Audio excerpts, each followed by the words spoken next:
41 ans et toujours décisif. Éternel Cristiano Ronaldo.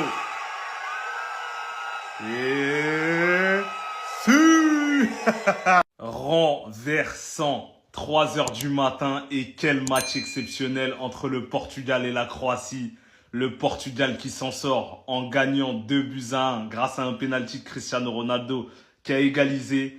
Et le super sub Gonzalo Ramos qui délivre le Portugal dans les arrêts de jeu. Les gars, si vous n'avez pas vu le match, c'était incroyable. Regardez le score. 2 buts partout, plus 10 minutes de temps additionnel. On jouait la 113e minute. Les gars, c'était du n'importe quoi. Les arrêts de jeu qui finissaient pas, la Croatie qui égalise et finalement le but qui sera refusé pour une position d'hors-jeu. Alors ça aussi, ce sera discutable, etc. Mais franchement, quel match, quel suspense au bout de la nuit. En tout cas, ils ont enterré l'ancien, 41 ans. Les gars, on a beau dire, il doit pas être titulaire. C'est lui qui sauve son équipe. Et ils lui ont refusé un but hors jeu pour une épaule. Ça aurait été le but de la Coupe du Monde. Donc franchement, Ronaldo, respect. Quoi qu'il arrive, respect. Faut mettre du respect sur son nom. Parce que même celle-là, vous allez dire c'est un penalty, je sais pas quoi. Si vous avez pas vu le match, le but qu'il met juste avant, qui lui est refusé, et après force de caractère de tirer le penalty, il faut reconnaître. L'ancien, il est encore là. Cristiano! Ouais! T'as porté ton pays sur le terrain et en dehors. Aujourd'hui, tu nous as montré que t'es encore le meilleur joueur du monde. Voilà, je mens. Les pro Messi pourront plus dire que t'as mis aucun but dans les phases d'élimination directe. Ça, c'est de l'histoire ancienne. T'es un nouvel homme, un nouveau joueur. Obrigado. Mais ça va pas s'arrêter là. Tu vas continuer, tu vas aller au bout. Tu vas gagner la World Cup pour tes supporters et pour nous. Tes sbires. Alhamdoulilah. 1-0, je pensais déjà à la session 20 que j'allais manger. Cette vie est si douce. Elle est si délicieuse. Si gracieuse, que dis-je? Si soyeuse. Je profite parce que dans 1h30, mon pays, l'Algérie, va se faire fusiller par les Suisses. Par contre, Cristiano, fais attention. Prochain tour, tu joues l'Espagne de Lamine Yamal. Ou que Mobile, il va vous nettoyer. Merci, Cristiano. J'ai pas fait nuit blanche pour rien. Vamos Portugal.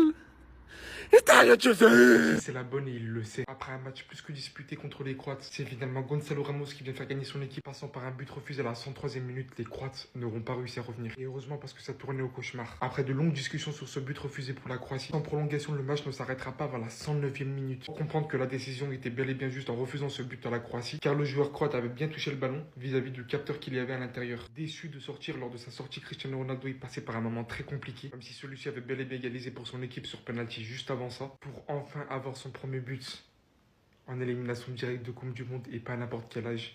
Il fait ça à 41 ans et 147 jours. On connaît ses exigences, celui-ci n'était pas du tout serein de laisser son équipe et de continuer sur le banc. Travail qu'il a d'ailleurs au final continué là-bas et soutenu son équipe. Finalement, Gonzalo Ramos sur la 93e qui prendra le dessus sur 2 défenseurs et viendra inscrire le but de la victoire, le but du 2-1. Le but qui permettra et à Cristiano Ronaldo et au Portugal d'accéder directement au 8e de finale. Pour un résultat qui fait énormément de bien au vu du contexte du match, parce que le Portugal a encore une fois énormément galéré. Le Portugal retrouvera donc l'Espagne pour le prochain tour. Je peux vous dire que là, on est sur une finale avant. Hein? Donc Portugal, là, c'est quand vous allez nous faire transpirer. C'est-à-dire, rien au match et puis on va transpirer jusqu'à la fin. C'est quoi ça? Franchement, depuis le mondial a commencé là, on voit rien. Non, on voit rien. C'est-à-dire, vous faites pas peur. C'est-à-dire, quand on parle des équipes favoris pour gagner là, actuellement, vous n'avez pas dans le top 5. Même Cap Vert est devant vous pour les équipes qui sont susceptibles d'aller remporter cette Coupe du Monde. Depuis, on n'a pas encore eu un grand adversaire. Mais regardez comment on souffre. Regardez un peu comment on souffre. Ouais. Et maintenant, avant le 8e de finale, il devenait 8e de finale, c'est contre qui? L'Espagne. L'Espagne de Lamine Yamal.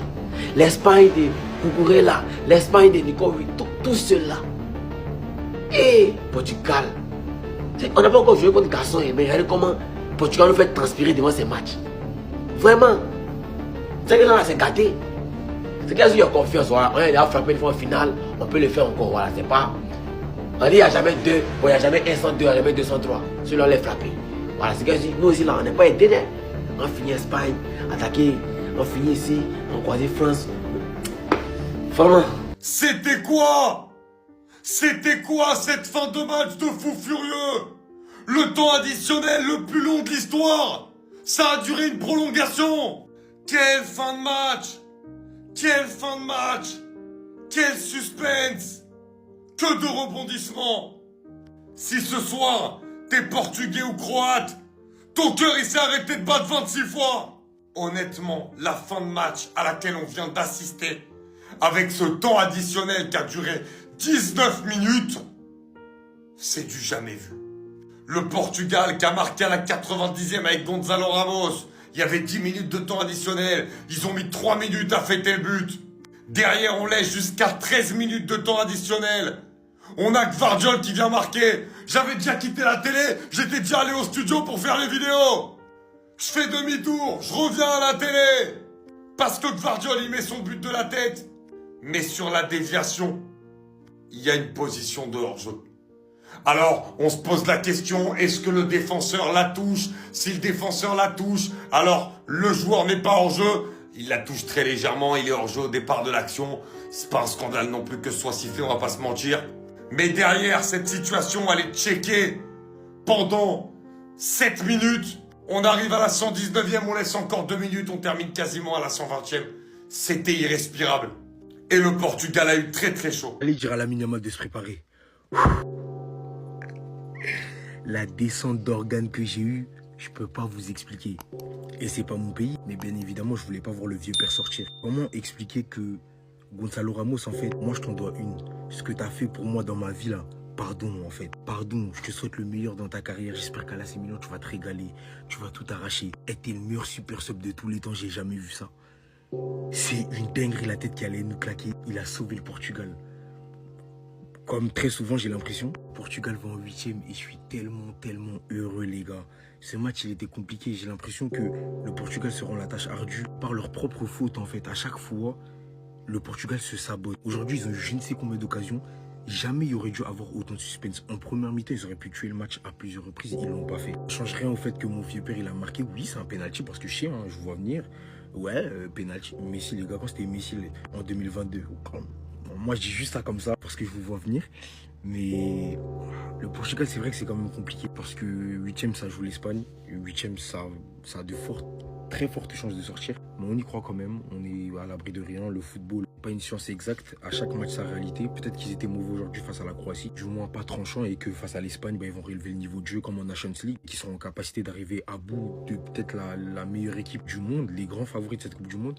Mais en tout cas, le Portugal est qualifié. C'est tout ce qu'on retient de positif. J'ai rien d'autre à dire parce que dans le contenu, je peux parler peut-être de Léao, mais sans plus. C'est tout. Restez sobre, abonnez-vous les concentrés. Les fans de Cristiano Ronaldo, je veux voir les numéros 7 de votre idole en commentaire.